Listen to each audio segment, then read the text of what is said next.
क्योंकि जो लाल किला है, किसी ने झंडा जाके कैसे फैलाया, कैसे जाके झंडा के प्रति अपमानित किया। तिरंगा लाल किला तो उनके निगरानी में है, प्रधानमंत्री उसका संरक्षक है। उनके संरक्षण में लाल किला है कि नहीं, जहां पर वो झंडा फहराते हैं 15 अगस्त में। फिर उस झंडे के प्रति अपमान क्यों हुआ? अच्छा, जो किया अपमान उसको पकड़ना चाहिए थी। आप तो सीबीआई और इनकम टैक्स के जरिए बहुत लोगों को पकड़ लेते हो, इनको क्यों छोड़ रहे हो? क्या वजह है? क्या मामला है? कि आपका बिरादरी से है, आपका दोस्त है, आपका मित्र है। जिस तरह से नाथूराम गढ़ से गांधी जी का हत्या किया घुस के, जो प्रार्थना पे जा रहे थे, उसी तरह से तिरंगा को 26 जनवरी में वो भी अपमानित कोई किया, आपने क्यों छोड़ दिया? देशवासी को क्या वार्ता दिया, क्या मैसेज दिया? ये बहुत बड़ा प्रश्न है। तो उनका नाम बोलना चाहिए सबके सामने, उसको इंक्वायरी करके जल्दी आन लाना चाहिए। क्या भारत सरकार इतना कमजोर है कि तिरंगा का अपमान करने वालों को छोड़ दे? ये सोचने वाली बात। क्या उनका सुरक्षा बल लाल किला में उतना कमजोर है? इसका जवाबदेही कौन है? निश्चित प्रधानमंत्री है। तो देश की जनता के सामने प्रधानमंत्री जी को बोलने की आवश्यकता है। तो किसान का हम बात कर रहे थे, बिहार के किसान का आप देख रहे हो, कह रहा था किसान का एमएसपी नहीं मिल रहा है, जो कीमत मिलना चाहिए, मूल्य मिलना चाहिए। एक तरफ छत्तीसगढ़ में हम 2500 रुपया में कांग्रेस सरकार खरीद रही है, वहाँ का मुख्यमंत्री खरीद रहे हैं। यहाँ पर बिहार की सरकार 2500 तो दूर की बात, जो एमएसपी है 1800 कुछ रुपया है, उसको भी खरीद नहीं पा रहे। और 1100 रुपया में किसान धान बेच रहा है और बिचौलिए उस पर व्यापार कर रहे हैं। तो किसान को न्याय कब मिलेगा? यहाँ का मंडी उठा दिया गया है कई सालों से, तो कैसे चलेगा? मजदूर को यहाँ पर 100 रुपया से ज़्यादा नहीं मिलता है मजदूरी, कैसे आपका उसका गुजारा करेगा मजदूर? एक बहुत बड़ा प्रश्न है। दूसरा, गन्ना का खेती आप देखिए, ये भी एरिया गन्ना का खेती, यहाँ पे चीनी मिल यहाँ भी है, लेकिन गन्ना को क्या भाव मिल रहा है? 310 रुपया से ज़्यादा 4 साल हो गया मिल नहीं रहा। क्या उसका रेट नहीं बढ़ेगा? दुनिया का सब चीज़ बढ़ गया, कृषि उपकरण सब बढ़ गया। जीएसटी भी किसानों के जरूरत इक्विपमेंट के ऊपर, आवश्यक जो मशीनरी है उसके ऊपर देना पड़ता है जीएसटी। तो किसान को लाभ मिलता नहीं। मैंने किसान को गांव में पूछा आपका लाभ कितना होता है, तो वो चुप हो गया, हिसाब किया और बताया इसमें तो लागत भी नहीं मिलता है बाबू। तो आप सोच लीजिए कितना दर्दनाक वाली बात है। इसलिए बिहार के किसानों का मजदूरों के सवाल पर, बेरोजगारों के सवाल पर, अन्य सारे सवाल पर कांग्रेस पार्टी पूरे सत्याग्रह में 25 तारीख से जो शुरू हुआ है उसको लेकर, और महीना बीत जाएंगे, अगले 15 तारीख तक बिहार का 38 जिला में ये कार्यक्रम सब हो जाएगा, सत्याग्रह कार्यक्रम। उसके बाद धारणा, अनशन, रैली, जेल भरो, बिहार बंद, ये सारे काम होगा। आप सोच लीजिए, कांग्रेस बिहार का चुप नहीं बचेगा। उसके साथ साथ हर प्रखंड में, हर पंचायत में, हर ब्लॉक में और डिस्ट्रिक्ट में और स्टेट में कांग्रेस पार्टी भी बनता रहेगा। कांग्रेस नेता को हम निवेदन करने आए हैं सब जिले में कि सब एक होकर काम करें। कौन क्या है उसको नहीं देखें। जिसको भी हम जिम्मेदारी देते हैं या दिए हैं, एज डिस्ट्रिक्ट का अध्यक्ष या प्रखंड का अध्यक्ष या पीसीसी में हम जिन लोगों को भी रखे हैं, इन सबके साथ मिलकर पहले काम कीजिए। Let us forget. हमको अपनी ताकत का एहसास होना चाहिए। कांग्रेस पार्टी का विचारधारा और कांग्रेस नेता का इच्छा, राहुल गांधी जी, श्रीमती सोनिया गांधी जी की भावना को देखते हुए जो आज कांग्रेस को मजबूत करके देश की जनता को न्याय देना चाहते हैं, आदरणीय राहुल गांधी जी आप जानते हैं एक सच्चा इंसान है। बार बार वो कह रहे हैं किसान के संदर्भ में, उसको राजनीतिक कलर देने का प्रयास कर रहे हैं।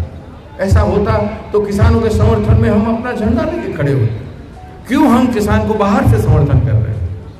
बाहर से सारा देश में समर्थन कर रहे हैं। बिहार से जिस तरह से हम कर रहे हैं, अलग अलग सभी ऑपोजिशन पार्टी समर्थन कर रहे हैं। देश के पूरे विरोधी दल एक हैं किसान के लिए, राजनीतिक मतभेद के बावजूद। इस बात को प्रधानमंत्री समझ नहीं पा रहे हैं, पकड़ नहीं पा रहे हैं। तो सवाल उठता है क्यों? किसान के सामने झुकने से, 3 किसान विरोधी कानून वापस लेने से उनका इज्जत चला जाएगा क्या? उनका सम्मान नहीं जाएगा, बढ़ जाएगा? नहीं, किसान की बात सुन ली, बड़कपन किए, अच्छा इंसान है, किसान प्रेमी है। ये तो किसान विरोधी वाली बात कर रहे हैं। क्या बात है? आप किसान को कमजोर कराना चाहते हो, झुकाना चाहते हो, कुछ नहीं झुकना चाहते हो। आप भारत के प्रधानमंत्री हो, आप ऊपर से आसमान से आए हुए प्रधानमंत्री नहीं हो। आप राम बनने का कोशिश करो, राम के नाम पे वोट मांगे हो और आज तक यहाँ तक पहुंचे हो। राम के नाम को बदनाम मत करो। राम की दिखाई हुई मार्ग पर आप जनता का समस्या को देखो, जनता की मांग को देखो। रावण के पथ पर चलकर राम के बंदों को दमन करने का प्रयास मत करो। मेरा यही संदेश है।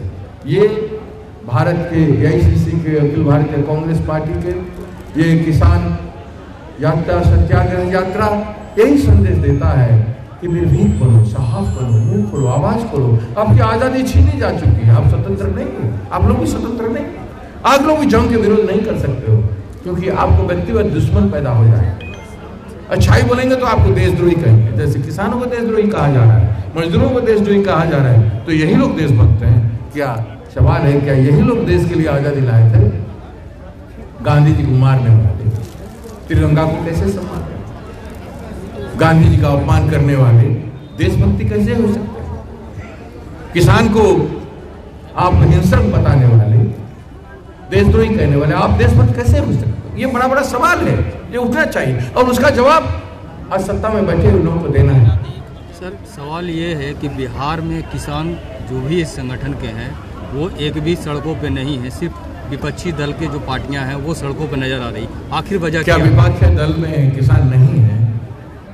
हम जब पैदल यात्रा मुरली भरवा से, जहाँ गांधी जी आंदोलन शुरू किए थे, 10 किलोमीटर का भितरवा आश्रम तक गए, उसमें किसान कितना हमारे साथ चले हैं। गांव के किसान, हमारा भीड़ बढ़ के कितना बड़ा हो गया। जब पहुंचते पहुंचते किसान के साथ साथ मजदूर भी चले और बाल बच्चे भी कम से कम 300 चले होंगे। अपने आप में कांग्रेस का झंडा मांग के दौड़ने लगे। ये जन सलाह है एक राजनीतिक दल का। हम बात कर रहे हैं सर दिल्ली के तर्ज पे, जो दिल्ली में जो संगठन मौजूद है वहाँ पे जो धरना प्रदर्शन चल रहा है, उस तर्ज पे बिहार में किसान कोई भी अक्सर नहीं है। आखिर वजह क्या है? बिहार के किसान अभी अपने ही राज्य में किसान को संगठित कर रहा है। विरोधी दल का काम है किसान को जागरूक करना। आज हो रही अन्याय, उनके प्रति जो अन्याय हो गया है, अगर ये कानून पास हो जाए, ये कानून अगर लागू हो जाएगा, किसान अगर विरोध नहीं करेंगे तो किसान की जमीन अल्टीमेटली छीन ली जाएगी। कॉन्ट्रैक्ट फार्मिंग आ रहा है, MSP टूट गया है, कोर्ट का जो पाबंदी था, न्यायालय का जो पाबंदी था वो उठा दिया गया है। स्टोरेज जो है अनलिमिट कर दिया है। 10 लाख 5 लाख टन का स्टोरेज अंबानी कर सकता है, अदानी कर सकता है, आम किसान नहीं कर सकता है।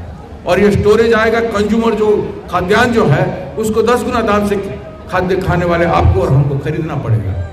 ये किसान को और देश को गुलाम बनाने का कानून है।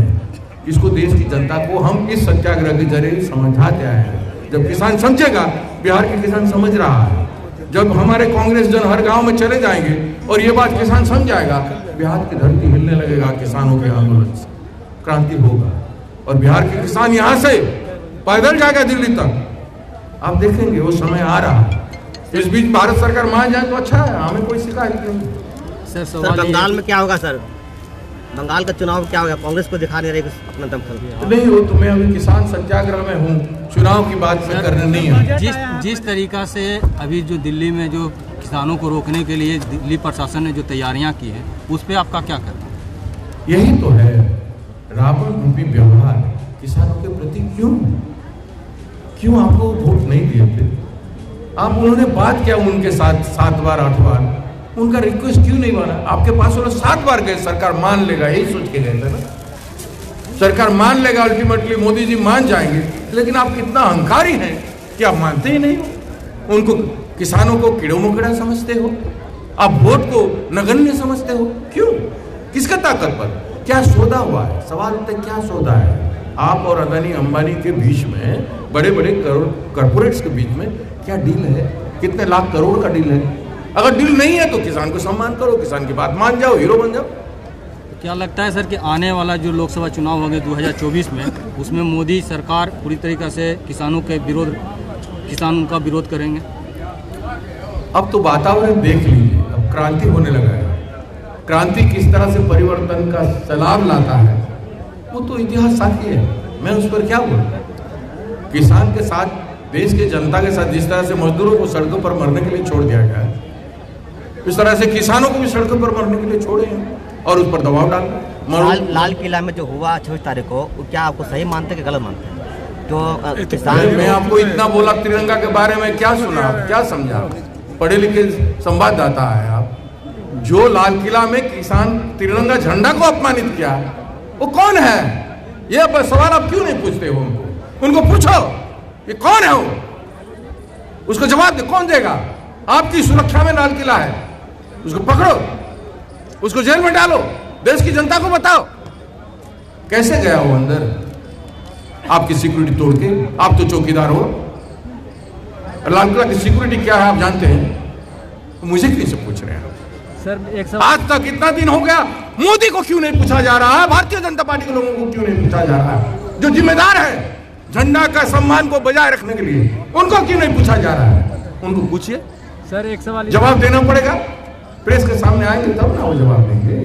कोई पत्रकार हमसे वार्ता तो करते नहीं।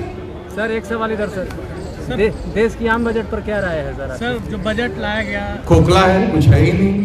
जो बजट बोले हैं कुछ होगा ही नहीं। पैसा कहाँ है? रिजर्व बैंक में तो है ही नहीं। बैंक तो मर्जर कर रहे हैं, बैंक तो खलास हो रहे हैं, जीडीपी तो माइनस में है। क्या करेंगे? पेमेंट तो सैलरी मिल नहीं रहा। 20 करोड़ नौकरी रोजगार पतन हो चुका है, खत्म हो चुका है। नया नौकरी का सृजन नहीं। आप सोच लीजिए, जो नौकरी था और जो रोजगार था वो लुप्त हो चुका है और नए नौकरी का सृजन है ही नहीं। तो देश में कहां से आएगा? आपका एक्सपोर्ट जीरो में है, हमने 40% में दिया था। आमदनी कहां से है? मुद्रा का भाव क्या हो गया? डीजल पेट्रोल कितना बढ़ाओगे? कितना बढ़ाओगे? गैस का कितना बढ़ाओगे? आप सब सोच लो। इस बजट का कोई मूल्य नहीं। ठीक है।